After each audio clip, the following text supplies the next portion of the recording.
মানুষ যদি ভালো হয় তাহলে সে ফেরেশতার চাইতে উত্তম হতে পারে, আবার মানুষ যদি কোনো কারণে খারাপ হয় তাহলে সে পশুর চাইতে নিকৃষ্ট হতে পারে।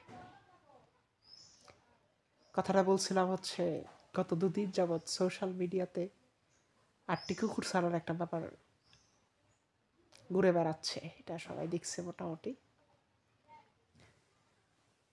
একপাক্ষিক কথা বললে ব্যাপারটা একটু কেমন যেন হয়ে যায়, এই জন্য যে এই ভদ্র মহিলা আটটি কুকুর ছানাকে আসলে হত্যা করছে, উনি হয়তো ডিস্টার্ব ফিল করছেন এই কুকুর ছানাদের কারণে, বা কুকুর ছানা তো বাচ্চা, তো এটা হয়তো ছুটাছুটি করছে, রান্না বান্নায় বিরক্ত করতে হয়তো, বা ঘরের মেঝেতে বা বিভিন্ন আসবাবপত্র টত্র ঝামেলা হয়তো করতো, ডাকাডাকি করতে, সব কিছু মিলে হয়তো তিনি বিরক্ত বোধ করে এই কাজটা করছে।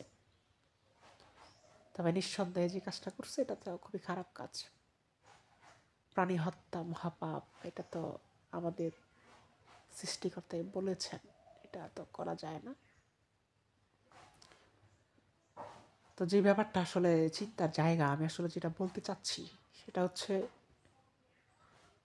মানে আমরা যদি এই যে সময়টা বা আমাদের যেই মানে জেনারেশনটা চলতেছে, তাদের মাঝে কিন্তু হচ্ছে পোষা প্রাণী খুব বেশি বিশ্বস্ত, খুব বেশি আদরের। বিশেষ করে হচ্ছে বিড়াল ছানা বিড়াল, কুকুর ছানা কুকুর, এমনকি পাখি। এর অন্যতম কারণ হচ্ছে আবার আমরা মানুষজন বর্তমানে হচ্ছে এত অকৃতজ্ঞ, এত বিশ্বাসঘাতকতা করছি,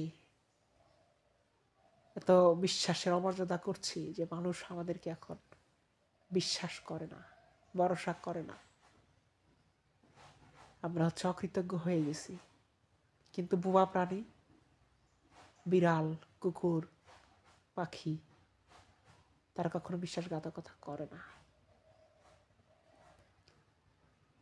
তারা সবসময় মালিকের, তার প্রভুর সান্নিধ্যের আনুগত্যে থাকার চেষ্টা করে।